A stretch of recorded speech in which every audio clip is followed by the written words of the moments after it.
नमस्कार मित्रों। नेपाल में जो तख्ता पलट हुआ, इससे पहले बांग्लादेश में, उसके पहले श्रीलंका में और पाकिस्तान में भी वो तख्ता पलट ही इमरान खान का हुआ था। तो आसपास के सभी देशों में ये तख्ता पलट हो चुका। म्यांमार की स्थिति तो है ही, आपने देखा। फ्रांस की भी स्थिति वही, जापान में बदलाव। तो दुनिया में जो देशों के दुश्मन दूसरे देशों के होते हैं और वो ताकतवर हैं, तो वो ये कोशिश करते रहे। और भारत में तो ये कोशिश लगातार जारी रही। और भारत में एक तरह का जो तख्ता पलट होना था वो हो चुका है, ये कोई नहीं बताएगा। 2014 में ये एक तरह का वही तख्ता पलट था जो भीषण अत्याचार, भ्रष्टाचार से पीड़ित लोगों ने भाजपा को शासन की बागडोर सौंपी। लेकिन ये देश महान है, यहाँ लोग बुद्धि रखते हैं तो वो कलम की लड़ाई ज़्यादा लड़ते हैं, बोलते हैं या लिखते पढ़ते हैं। आंदोलन भी होते हैं लेकिन इस तरह के नहीं होते हैं। और यहाँ का जिस तरह का स्ट्रक्चर बना हुआ है हमारे यहाँ, जो सेना, अर्धसैनिक बल, पुलिस फोर्स वगैरह वगैरह, और यही नहीं, समाज में भी हमारे यहाँ एनसीसी, होम गार्ड और कई तरह के ऐसे रक्षक दल हैं। तो इस देश में ये संभव नहीं। हालांकि पूरी कोशिश डीप स्टेट ने और यहाँ के जिनसे ये सत्ता छिन गई 2014 में भ्रष्टाचारियों से, वो पूरी ताकत लगा रहे हैं। क्योंकि ये जो डीप स्टेट वाले हैं, उनको तभी आनंद आता है जब कोई सरकार कठपुतली होती, उनकी उंगलियों पे नाचने वाली होती। तो यहाँ तो वो क्रांति हो चुकी है भाई। सबसे पहले यही हुई है 2014 में, तो लोग ये भूल जाते हैं। और ये जो नेपाल में अभी हुआ जेन जेड, तो जेन जेड का फुल फॉर्म कुछ नहीं। जेन मतलब जनरेशन, जो पीढ़ी है, और जेड का मतलब है नई, बिल्कुल आखिरी पीढ़ी। तो ये 97 के और 12 के बीच में पैदा हुए लोगों का ग्रुप है। जेन जेड सोशल मीडिया से बहुत ज़बरदस्त कनेक्टेड है। कई लोग उससे आय भी अपनी कर रहे हैं। और सोशल मीडिया पे जो वहाँ रोक लगा दी गई थी, वो जो अमेरिकन है, गूगल और यूट्यूब, फेसबुक और वगैरह वगैरह, और चाइनीज़ जो है टिकटॉक वगैरह चालू रखा, तो इससे भड़क के हुआ। ये वामपंथी सोच के विरुद्ध आंदोलन था, चाइना के विरुद्ध था।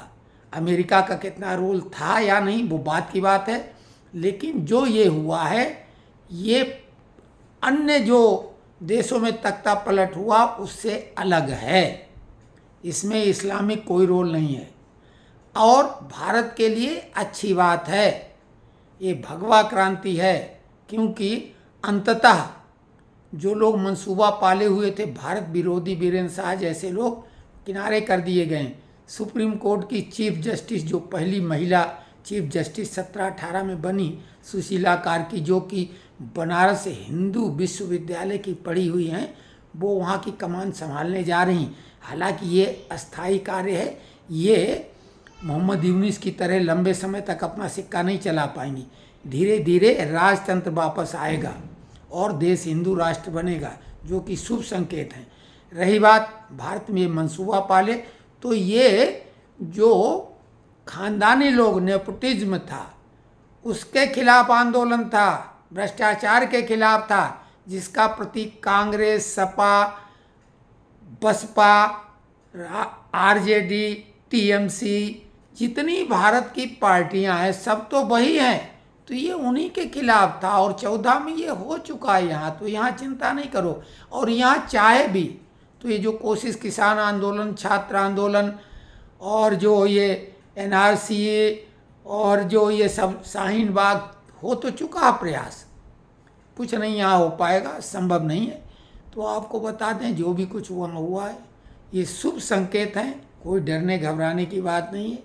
तमाम ज्योतिषाचार्य, तमाम भविष्यवक्ता, तमाम विश्लेषक कुछ भी बोलते रहते हैं। हमने तो 2 टूक बता दिया था कि सीपी राधाकृष्णन 15वें उपराष्ट्रपति बन जाएंगे, चुनाव केवल औपचारिकता है।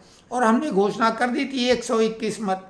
हालांकि वो समीकरण हमारा गड़बड़ाया नहीं, बल्कि बेहतर हुआ, क्योंकि जो 15 वोटों का अदला बदली हुई वो भी नहीं रोक पाए, तो उसकी वजह से वो 30 वोटों का फर्क आ गया।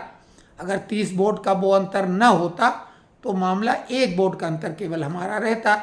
तो हमारी भविष्यवाणी बिना कोई ज्योतिष के केवल राजनीतिक डंके की चोट पे बोलने वाली रही है। अभी भी बोल रहे हैं, कोई घबराने की बात इस देश को नहीं है।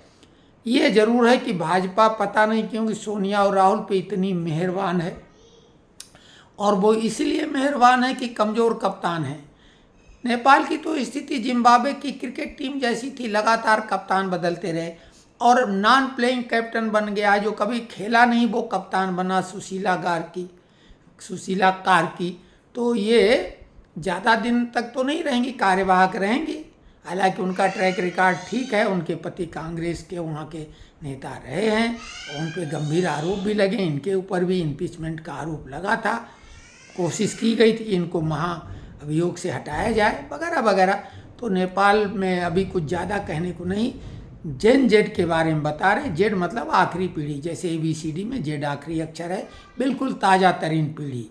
तो उस पीढ़ी में वहाँ रोजगार है नहीं, और साथ में सोशल मीडिया में वो लोग आकंठ डूबे हुए लोग हैं। तो वही पे उसी पे रोक लगा दी गई थी, और चाइना के मंसूबे पस्त हो गए हैं, और अमेरिका भी मनमानी वहाँ नहीं कर पाएगा। चाहे इस्लामिक हो, चाहे क्रिश्चियन हो, या चाइनीज जैसे जो नास्तिक लोग हैं, किसी के मंसूबे नहीं चलेंगे वहाँ। तो भगवाधारी अब भगवा ही राज करेगा। तो कुल मिला के भारत के लिए ये एक अच्छी खबर है, क्योंकि ओली भारत के घोर विरोधी थे, चाइना की गोद में बैठे हुए। तो लाल आतंक वहाँ, लाल तो आतंक का ही पर्याय है ना, चलती हुई ट्रेन के आगे भी दिखा दो तो रुक जाएगी। तो ये लाल सलाम का अंत हो गया है वहाँ, और समय थोड़ा लगेगा। पानी जैसे गंदा होता बरसात में, धीरे धीरे वो साफ़ होता है, तो वैसे ही होगा। और आप लोग फ़ोन कम से कम करें, क्योंकि फ़ोन करने में बहुत एनर्जी लगती है, इसीलिए वीडियो बना रहे हैं। व्हाट्सएप पे लिखें, हमारे मित्र लोग जवाब देंगे, नहीं कोई तो फिर हम तो देंगे ही। तो कमेंट्स करें कि ये कैसा लगा।